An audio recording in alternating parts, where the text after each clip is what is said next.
శవ రాజకీయం. ఈ శవ రాజకీయం చేసే వాళ్ళల్లో ఎవరైనా ముందున్నారు అంటే అది జగన్మోహన్ రెడ్డి. ఎందుకంటే ఆ రోజు తండ్రి శవాన్ని అడ్డం పెట్టుకుని రాజకీయం చేస్తే తరువాత బాబాయ్ శవాన్ని అడ్డం పెట్టుకుని అధికారంలోకి వచ్చారు.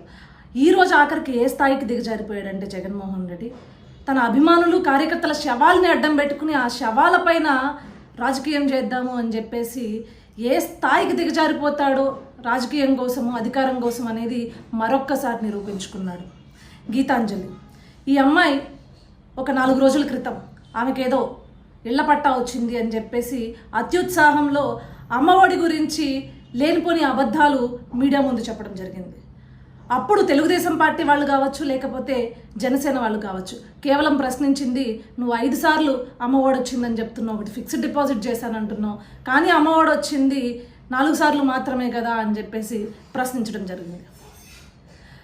కానీ ఆ ట్రోలింగ్స్కి మనస్తాపానికి గురైపోయి ఆమె సూసైడ్ చేసుకుంది అని చెప్పేసి నమ్మబలికించేందుకు అడ్డమైన ప్రయత్నాలు చేశారు ఈ Jaganmohan Reddy and co batch, YSRCP Paytm batch.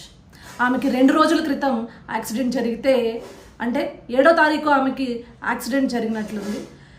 జరిగితే ఆమె వీడియో వైరల్ అవ్వడం కూడా 8వ తారీఖున వైరల్ అవ్వడం జరిగింది. అంటే నిజం చెప్పులేసుకుని ఇంటి బయటకు వచ్చేలోపు అబద్ధం ఊరంతా తిరుగుతుంది అనే సామెతని ఈరోజు వైఎస్ఆర్సీపీ పార్టీ వాళ్ళు రుజువు చేశారు.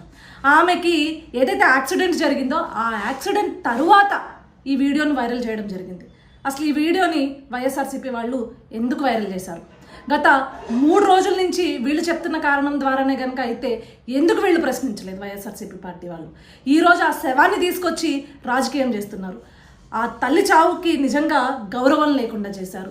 ఈరోజు ఒక 2 బిడ్డలు అనాథలుగా మిగిలిపోతే మేమందరం కూడా బాధపడుతున్న పరిస్థితి. కానీ వైఎస్ఆర్సీపీ పార్టీ మాత్రం శవ రాజకీయం చేయడానికి సిద్ధంగా ఉంది అనేది మనం ఇక్కడ కళ్ళగట్టినట్లు చూస్తున్నాం. ఎందుకంటే పోస్ట్ మార్టం రిపోర్ట్ని కూడా ఈరోజు వాళ్ళు తీసుకొచ్చి ఫేక్ చేసి ఇదే పోస్ట్ మార్టం రిపోర్ట్ అని చెప్పేసి చెప్పడం జరిగింది.